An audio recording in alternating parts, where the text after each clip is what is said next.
I've been out to the Goulburn Valley near Shepparton, and it was such a nice feeling to see the tomatoes being grown outdoors, then processed in the factory to make our delicious canned tomatoes that we all use on a regular basis.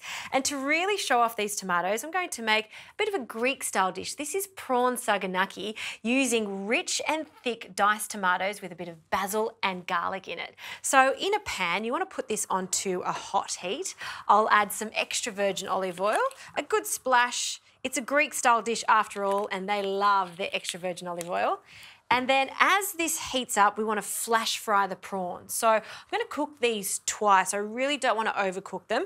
I've deveined them, taken the heads off, and I've left the little tails on because I think it's fantastic for presentation. So in with the prawns. We've got a nice little sizzle.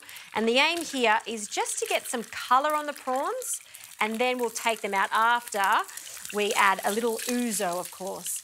Now, ouzo is an anise liqueur. It's so delicious. You usually have it at aperitif, but it also tastes really nice with the prawns and the tomatoes. So as you can see, the prawns are just changing colour.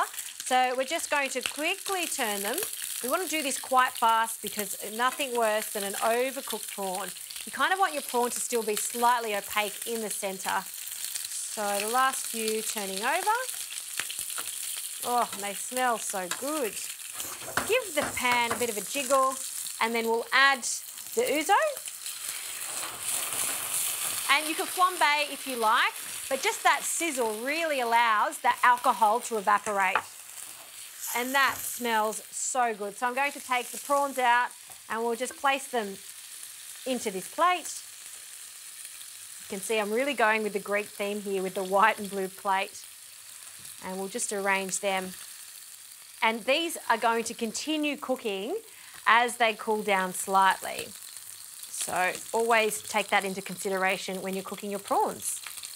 Okay, into this pan, I'm going to add some onion. I'm just going to add half an onion that I'm just going to roughly slice and dice. And I'm not adding any garlic to this. Usually I would, but because I've got garlic in the diced tomatoes, we don't need that. In with our onion. And you just want to make sure you scrape the pan and just make sure all those caramelised bits are detached, because that's going to give our sauce a beautiful flavour.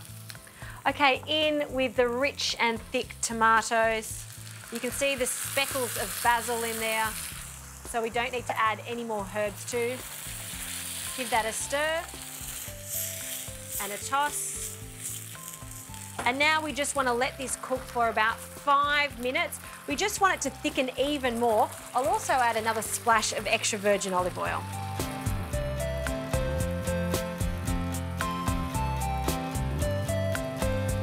Okay, the tomatoes have reduced significantly, so we can turn the heat off now.